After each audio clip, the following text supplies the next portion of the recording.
Perjanjian Giyanti merupakan peristiwa yang menandai pecahnya Mataram Islam. Awal mula kisah perpecahan kerajaan di Jawa ini bermula dari pertikaian antar keluarga yang disebabkan politik adu domba VOC.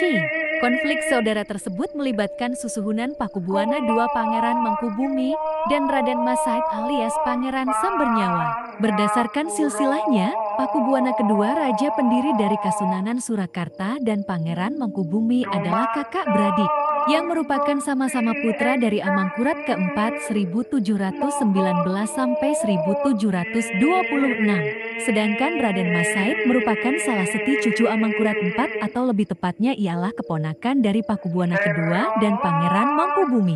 Raden Said sendiri meminta haknya sebagai pewaris tata Mataram yang diduduki oleh pamannya yakni Pakubuwana II. Alasan utamanya ialah bahwa ayah Raden Mas Said, Pangeran Arya Mangkunegara merupakan putra sulung dari Amangkurat IV.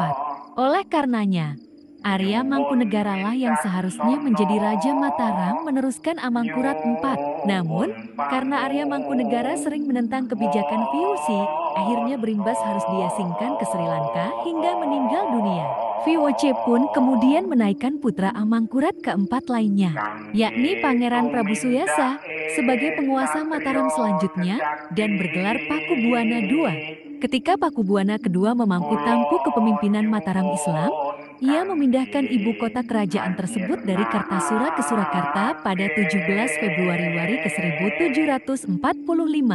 Perpindahan tersebut terjadi setelah keraton Kartasura hancur akibat adanya pemberontakan yang dipimpin Mas Garendi atau Sunan Kuning pada 1742 dan mengakibatkan istana Mataram Islam di Kartasura rusak. Hal ini semakin memperkuat Raden Mas Said ingin merebut tahta Mataram Islam dari pamannya Pakubuwana II.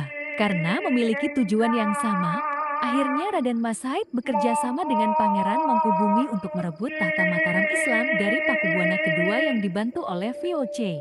Pada 20 Desember tahun 1749 Pakubuwono II wafat. Kekosongan pemerintahan ini kemudian dimanfaatkan oleh Pangeran Mangkubumi untuk mengangkat dirinya sebagai Raja baru Mataram Islam. Mengetahui hal tersebut maka VOC tidak mengakui Pangeran Mangkubumi sebagai penguasa dari Mataram Islam karena sebelum Pakubuwana II wafat ia memberikan wewenang pengangkatan raja baru kepada VOC. Situasi memanas ketika VOC mengangkat putra Pakubuwana II, Raden Mas Surjadi menjadi Raja Mataram Islam dengan gelar Pakubuwana III. Raden Mas Said dan Pangeran Mangkubumi kembali melancarkan serangan pada VOC dan Pakubuwana III. Untuk mengatasi serangan dari Raden Mas Said dan Pangeran Mangkubumi, VOC kemudian menyusun siasat adu domba kedua tokoh tersebut. VOC mengirimkan utusan khusus untuk menghasut Raden Mas Said agar berhati-hati terhadap Pangeran Mangkubumi yang bisa mengkhianatinya. Politik adu domba yang dilancarkan VOC membuahkan hasil.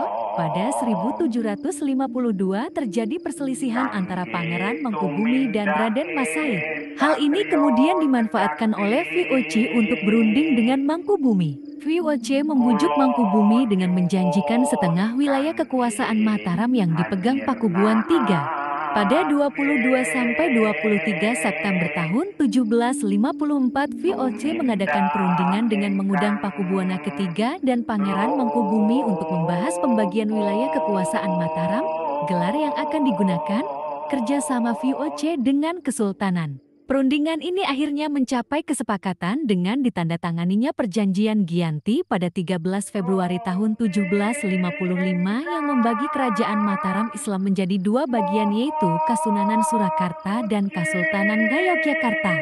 Setelah Perjanjian Giyanti ditandatangani, maka Pangeran Mangkubumi pun mendapat setengah wilayah Mataram Islam yang kemudian memunculkan kerajaan baru bernama Kasultanan Ngayogyakarta Hadiningrat. Pangeran Mangkubumi lalu mendeklarasikan sebagai raja dengan gelar Sri Sultan Hamengkubuwana I.